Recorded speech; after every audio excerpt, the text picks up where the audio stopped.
우리 지훈이 힘들지 않게 아주 그냥 임팩트 있게 딱 해서 바로 오늘. 그러니까 작가님이 잘만 알아들으면 뭔 소리야? 이렇게 재촬영하는 일을. 지금 몇 번째 재촬영이에요 지금 이게. 근데 이게 어려워요? 아니. 적성에 안 맞아요 일이? 아니 나는 난 기술 배워요. 아니 나는 적성에 맞아. 요즘 적성에. 직업 전문 학교도 많더만. 그렇지 방금 들어간 거예요 근데? 네, 하고 들어간 있잖아. 거야? 아, 그래요? 이거 뭐 감이 아예 없어. 적성에 안 맞아.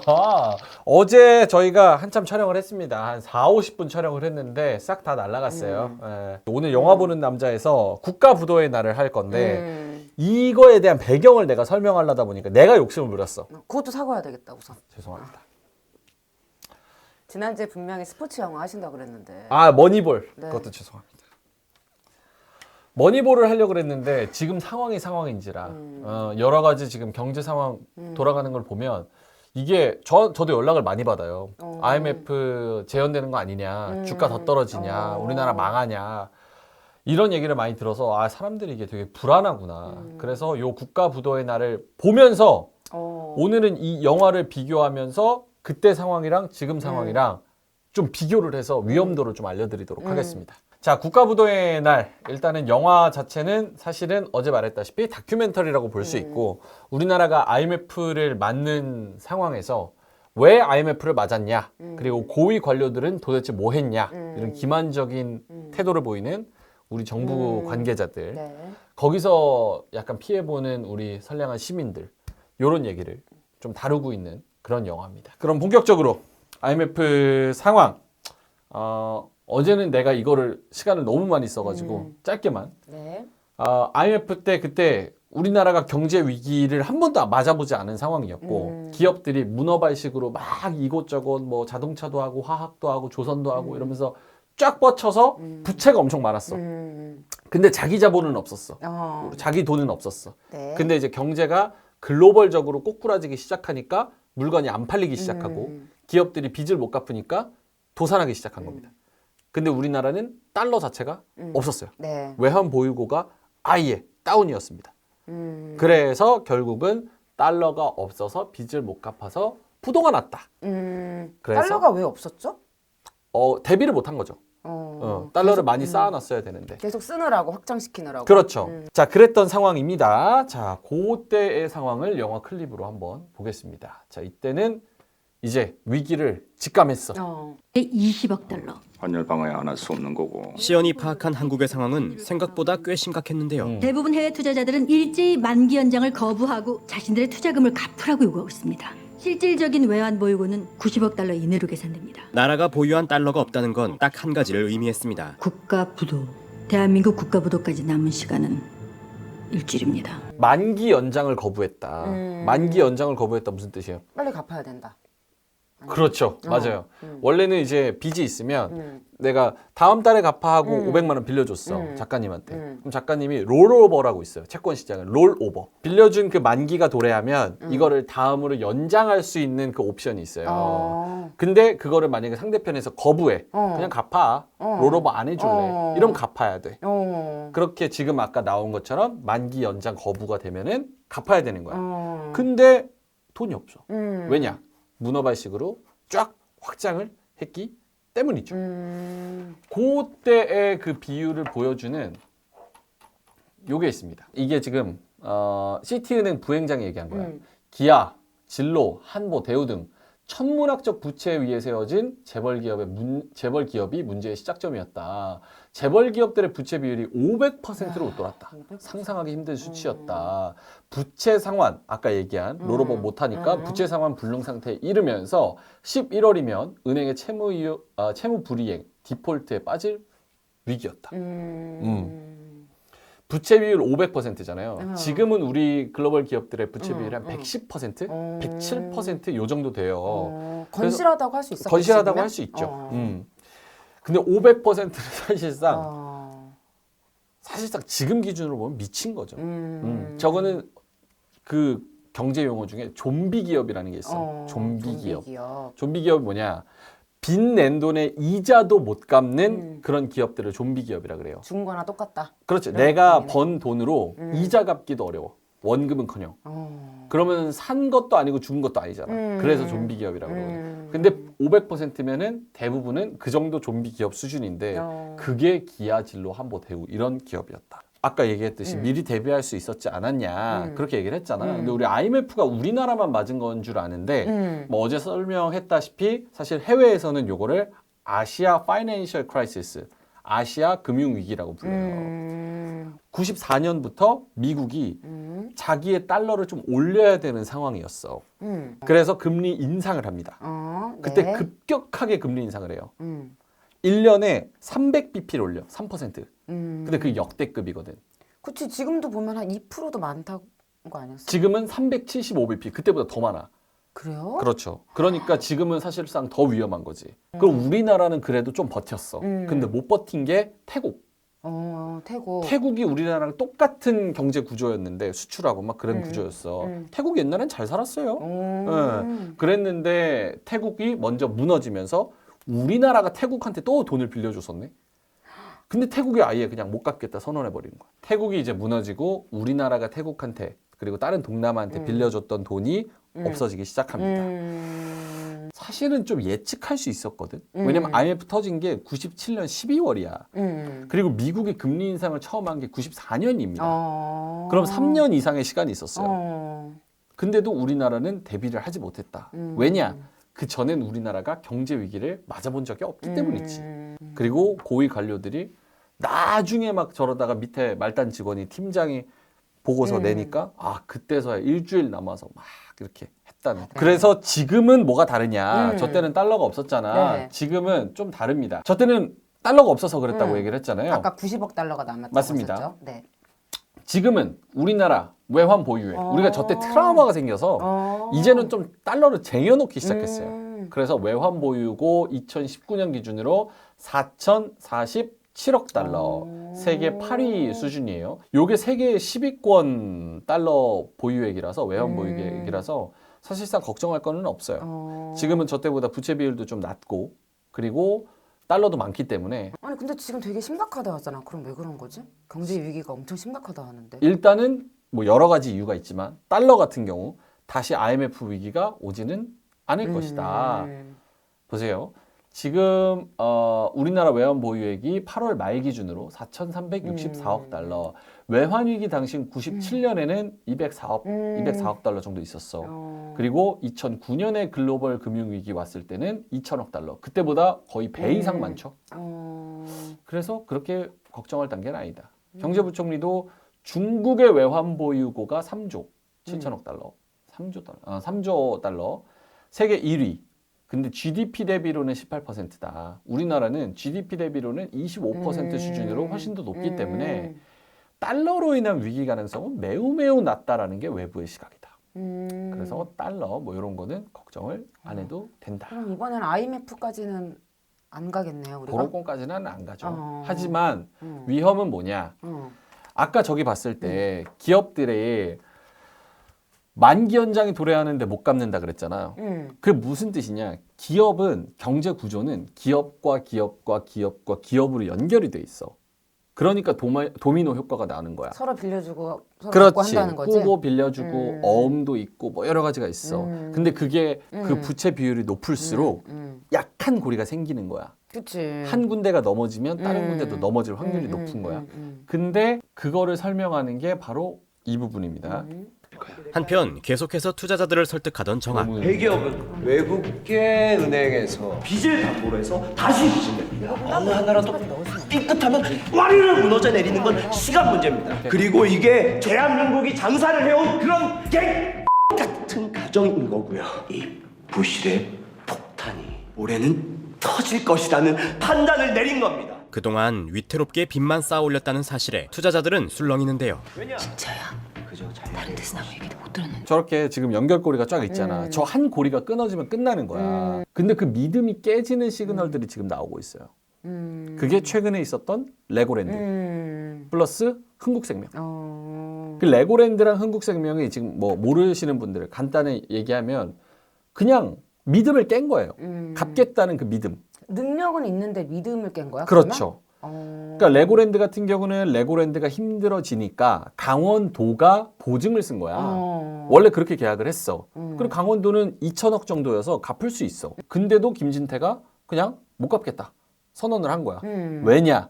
정치적으로 전 강원도지사가 요거를 맺어놨다 이거야. 그러니까 자기는 싫다 이거지. 근데 그렇게 하면은 자기 뭐 정치적 이해관계가 어떻게 될지는 난 모르겠지만 문제가 뭐냐면 다른 돈 빌려준 사람들의 대한민국의 사람들이 불안해해. 아니 강원도가 보증 섰는데 못 갚겠다고? 그치. 시장에 돈이 없나? 그럼 내 돈은 어떡하지? 나도 막 빌려준 게 많은데? 그러니까 딴 데서도 막 난리가 난 거야. 그리고 새로 돈을 빌려주는 사람도 야 지금 이게 쉽지가 않구나. 금리 훨씬 높게 받아야지. 돈은 웬만하면 안 빌려줘야지. 금리는 높게 받아야지. 이렇게 되니까 채권 시장이 마비가 되는 거야. 이게 김진태 때문이네. 사실 김진태가 불을 붙였지. 내 생각은 그래요. 한국생명. 지난 1일 콜옵션을 실행하지 않겠다고 밝히면서 이번 사태가 시작됐다. 신종자본증권이라는 게 있는데 이게 영구채, 영구적으로 돈을 빌려준 거나 만기가 30년 이상이지만 사실은 이 콜옵션 행사 기일을 만기일로 해석이 된다. 어제 설명했잖아. 네네. 증권이야, 증권. 그러니까 이거는 사실은 안 갚아도 되는 내가 너한테 주는 옵션이에요. 그러니까 이게 빚이 아니야. 근데 이거는 흥국생명은 금융사기 때문에 빚으로 잡히는 것보다는 자본으로 잡히는 거. 증권으로 잡히는 게 얘네한테 더 유리해. 그러니까 빌려주는 사람한테 배려를 해주는 거야. 빌려주는 사람 사실 상관없지. 빚이건 뭐건. 근데 얘네가 이해적으로 좀 이해 좀 해줘. 이러니까 증권식으로 얘네한테 빌려주는 거야. 그럼 빌려준 사람은 무슨 생각을 해? 5년 뒤에 얘가 갚겠다. 갚겠네. 당연히. 역사적으로 봤을 때 요 신종자본증권이 콜옵션이 행사가 안 된 경우가 없어. 빵건이야. 다들 약속을 잘 지켰어. 다들 약속을 지켰어. 왜냐면 이건 빚인데 그냥 준 거니까 사실상 저렇게. 근데 흥국생명이 뒤통수를 때려. 못 갚겠다고. 계약서를 들이밀면서 자 봐봐. 잘 봐. 눈 크게 떠. 이거 증권이지. 빚이야 증권이야. 증권이지. 그럼 나 콜옵션 행사해도 돼? 안 해도 돼? 안 해도 되잖아. 그러니까 나 30년 갖고 있는다? 그러면은 빌려준 사람 입장에서는 이게 어이가 없는 거지. 왜 그런 거야? 쟤네는? 흥국생명이 원래 이게 콜옵션을 행사를 하고 얘한테 7천억을 갚아. 그리고 딴 데서 돈을 빌리려 그랬어. 원래 그렇게 하는 거야. 원래. 계속 갚고 원래 딴 데서 빌리고. 그렇지. 돌려막기를 계속 하는 거야. 그게 원래 업계야.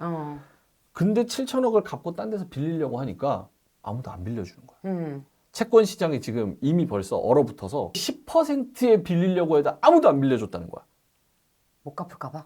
상대방이. 그렇지.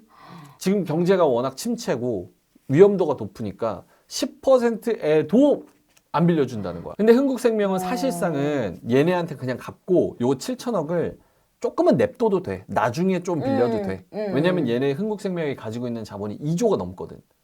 그러니까 돈이 없지는 않아. 문제는 우리나라 정부에서 정한 그 자기자본 비율이라는 게 있어. 위험자본 비율.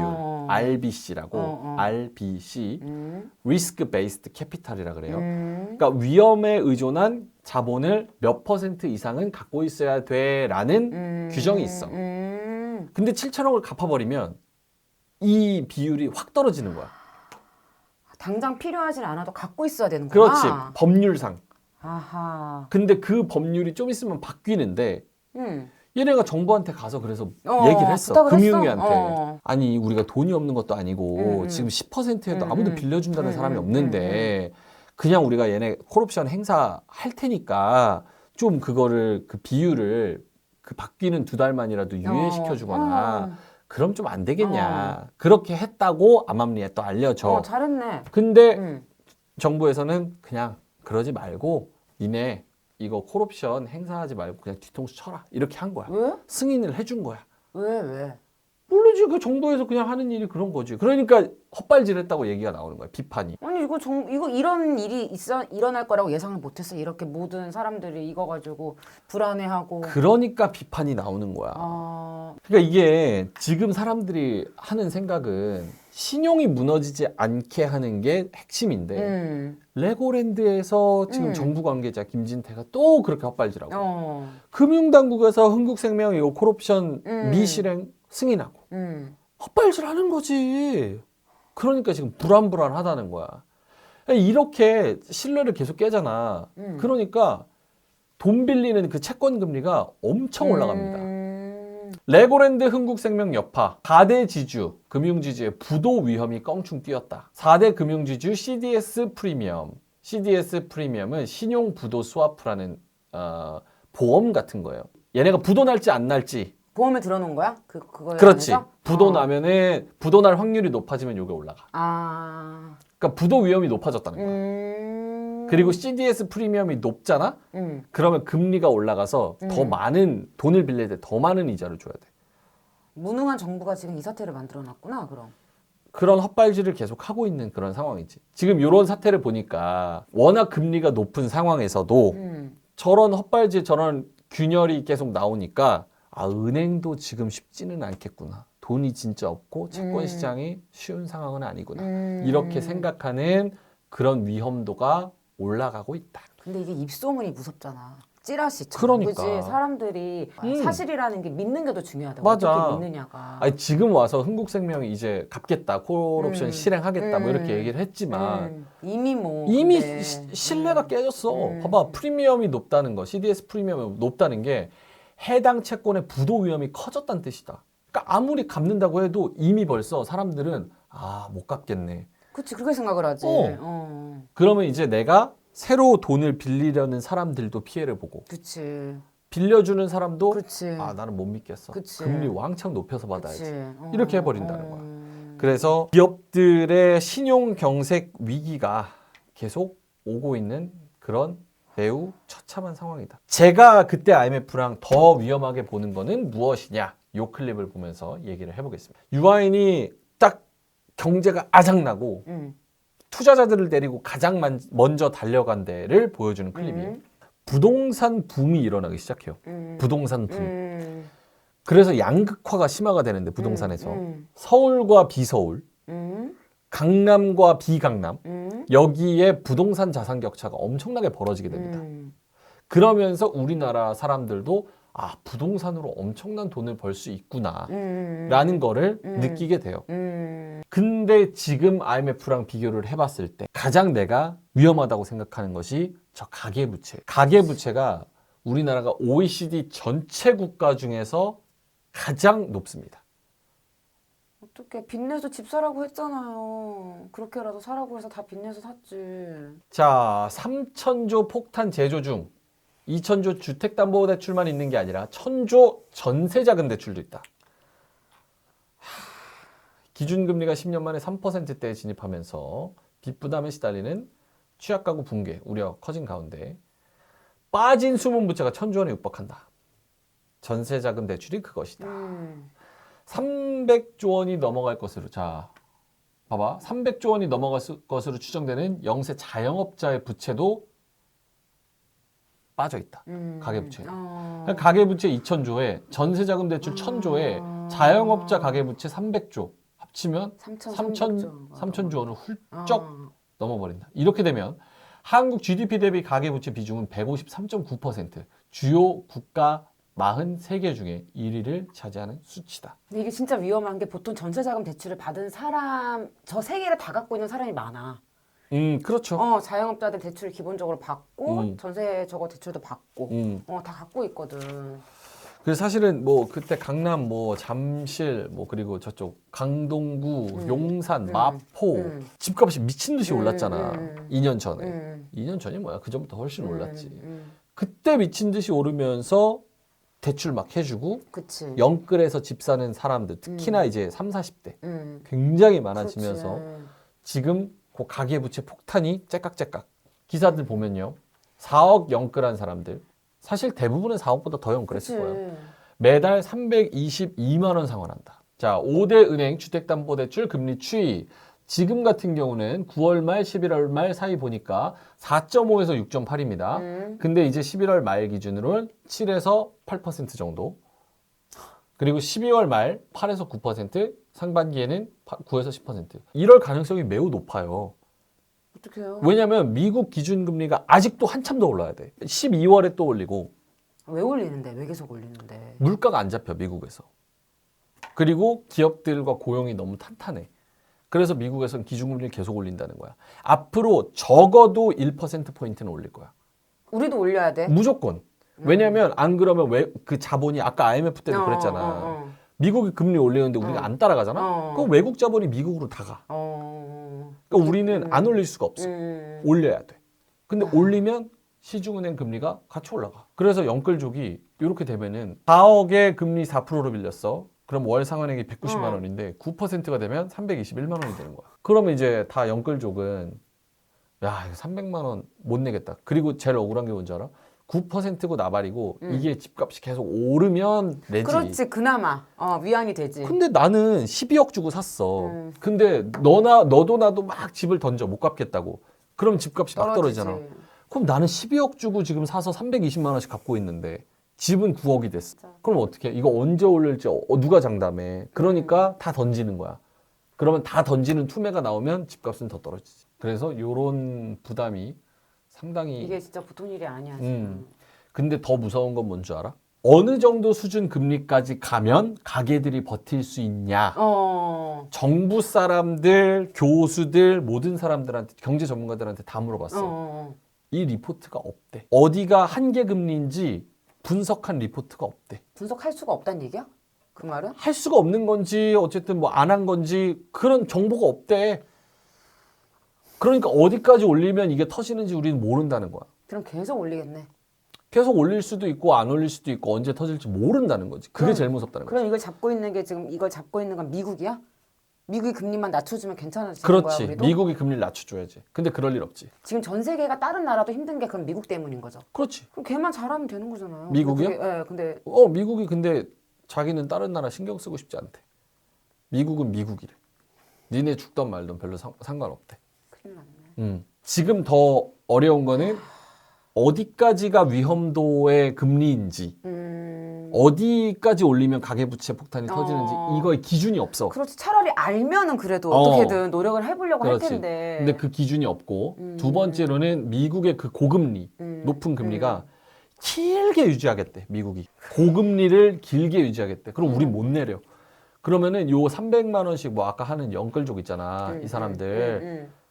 이 사람들은 정말 더 생각보다 길게 저 돈을 고통스럽게 내야 될 수도 있어. 존버하려면. IMF 때는 가계부채가 높지 않았어요. 지금 우리가 아까 얼마? 159%? 그래, 그러니까 금도 냈지. 그때는 막 빚내서 집 맞아. 사고 막 이러지 않았어. 맞아. 사더라도 집값이 소득 대비 되게 낮았어. 맞아. 그땐 그랬어. 그러니까 내가 영끌에서 집 살려 그러면 살 수는 있었어. 이게 지금 IMF 때만큼 힘들어질 수도 있겠네. 지금 말 들어보니까. 그럼요.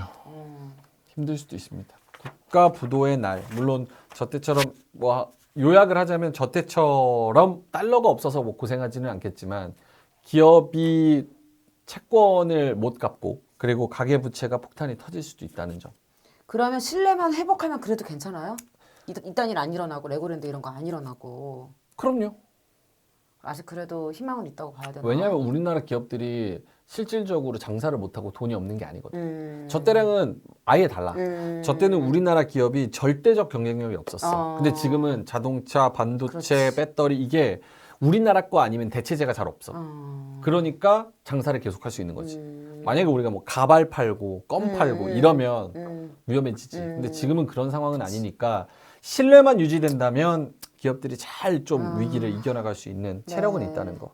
하지만 가계부채가 걱정이다. 자, 영화 보는 남자. 영화가 진짜 재밌었죠. 아, 네. 영화를 너무 많이 봤다.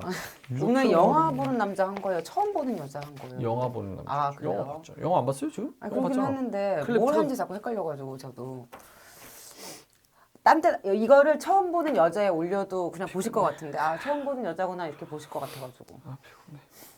이거 영화 보는 남자 어떻게 해주셨으면 좋겠는지 댓글로 좀 남겨주세요, 여러분.